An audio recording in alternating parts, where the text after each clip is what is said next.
গ্রামের এক কোণে পুরনো একটি রাজবাড়ি ছিল। লোকজন বলতো সেখানে রাতের বেলা ভূতের আনাগোনা হয়। দিনের বেলায়ও কেউ ওখানে ঢুকতে সাহস পেত না।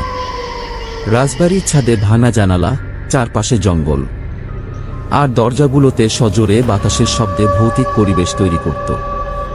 একদিন বিকেলে রিয়া, অর্ণব আর তীর্থ মিলে ঠিক করল রাজবাড়ির ভেতরে ঢুকে সব রহস্য ফাঁস করবে। তারা তিনজন টর্চলাইট আর মোবাইল ক্যামেরা নিয়ে সন্ধ্যার সময় রাজবাড়ির দিকে রওনা দিল।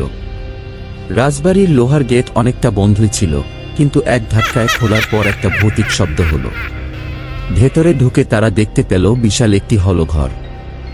সেখানে ভাঙা চেয়ারের ওপর ধুলোর আস্তরণ, আর দেয়ালের গায়ে পুরনো রাজাদের ছবি।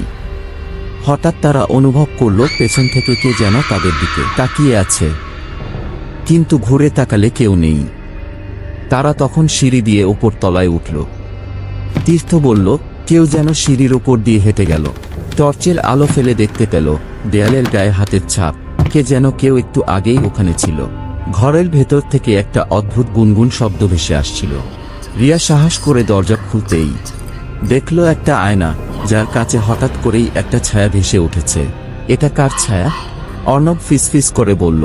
আর তখনই ভেতরের বাতাস ভারী হয়ে গেল। হঠাৎ মেঝে থেকে কাঠের বাক্সের ঢাকনা নিজে নিজেই খুলে গেল।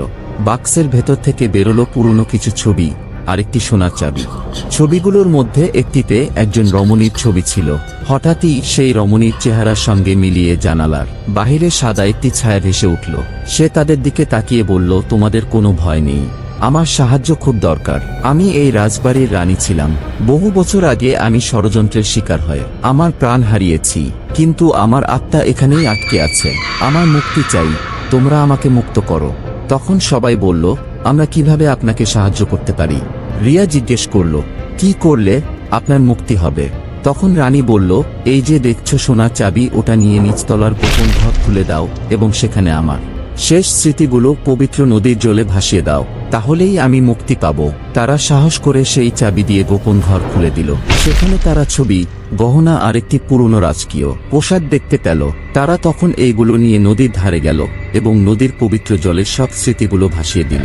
অন্যদিকে হঠাৎ রাজবাড়ির ছাদ থেকে একটি আলোর কুণ্ডলী উঠে গেল আকাশে। রানীর কণ্ঠস্বর ভেসে এলো, তোমাদের সবাইকে অনেক অনেক ধন্যবাদ, আমি মুক্তি পেয়েছি। তারা বাড়ি ফিরে পুরো ঘটনা গ্রামের সবাইকে শোনালো। এরপর থেকে সেই রাজবাড়ি আর ভুতুড়ে নয়। লোকজন সেখানে আস্তে আস্তে যাওয়া আসা শুরু করে দিল, আর তিন বন্ধুর সাহসিকতার গল্প সবাই মনে ধরে রাখল।